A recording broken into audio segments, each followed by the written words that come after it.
merci sur le plateau de TV Finance. C'est l'heure des Market Movers, les valeurs qui bougent à la hausse comme à la baisse. Et on va retrouver Daniel Cohen de Lara. Bonjour. Bonjour Roselyne.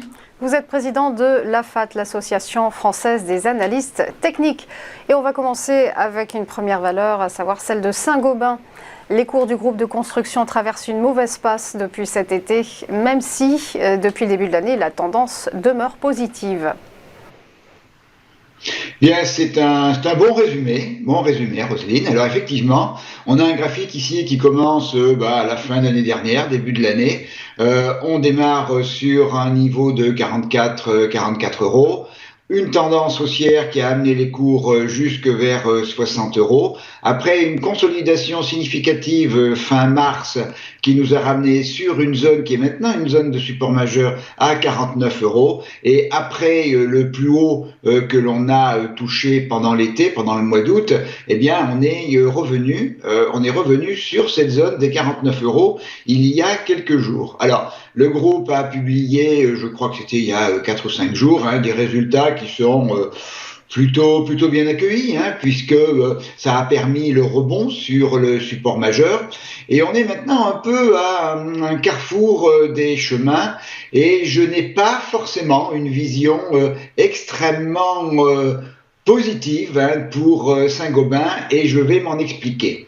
Tout d'abord, les cours sont depuis le mois de septembre, depuis le mois de septembre, à l'intérieur d'un canal baissier, et on va allègrement d'une borne à l'autre du canal. Lorsqu'il y a quelques jours avant les résultats, on avait touché le support à 49 euros, c'était également l'oblique basse du canal baissier. On a rebondi, mais premier point, on n'arrive pas à franchir la moyenne mobile exponentielle 13 jours.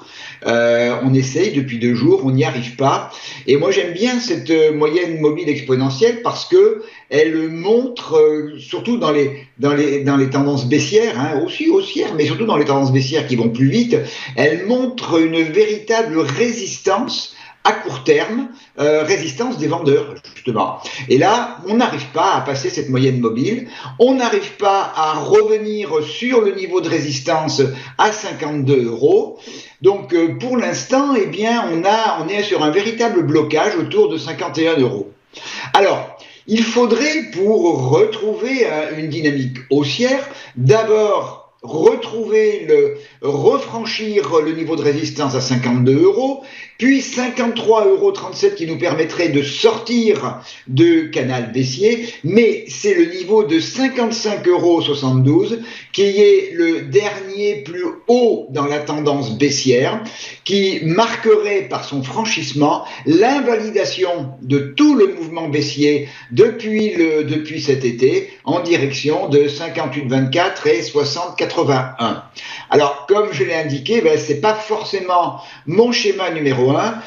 Pour l'instant, j'ai plus le sentiment d'un risque de retour vers le niveau de support majeur sans forcément le casser, compte tenu des résultats. Mais j'ai l'impression que, on a fini une rotation haussière à l'intérieur du canal baissier, que l'on repart maintenant à la baisse vers 49. Comme l'indiqué, si 49 est rompu, en dessous, c'est 46,34.